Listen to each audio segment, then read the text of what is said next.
28. Resources and advantages. With our economic and natural resources and our tremendous advantages over all nations, nothing can alter our position of leadership in the world. So claimed a speaker recently, and he could not have been more wrong. The city with the best location in the world is Constantinople, or Istanbul. The trade of the Danube in Central Europe and the trade of Russia flows through the Dardanelles. Byzantium ruled for almost 1200 years, the longest history of any empire, by making use of Constantinople's strategic location. Since the Turks conquered it, Constantinople has declined in power and importance.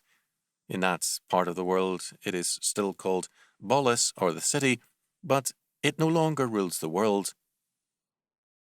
The two areas in the world with the richest soil are California's San Joaquin Valley and Egypt's Nile area.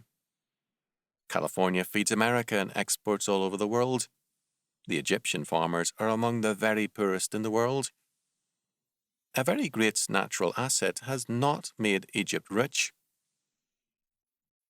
The difference between Constantinople then and now, and the difference between California and Egypt, is not in natural advantages and resources.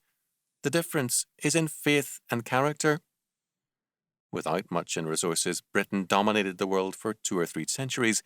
It was the character of its people that made the difference. The psalmist declares, "Except the Lord build a house, they labour in vain that build it. Except the Lord keep the city, the watchman waketh but in vain." Psalm 127:1. Men who believe that America has a great future because of its economic and natural resources are forgetting that Egypt's resources do it no good. There is no resource equal to faith and character, and this resource we have been neglecting and destroying.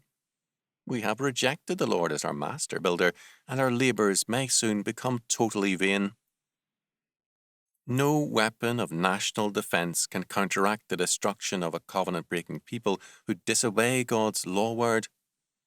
We must again become like the wise man who built his house upon the rock, Jesus Christ, so that no storm or trouble harmed it, for it was founded upon the rock. Matthew 7:24. Look to your foundations before the storm strikes.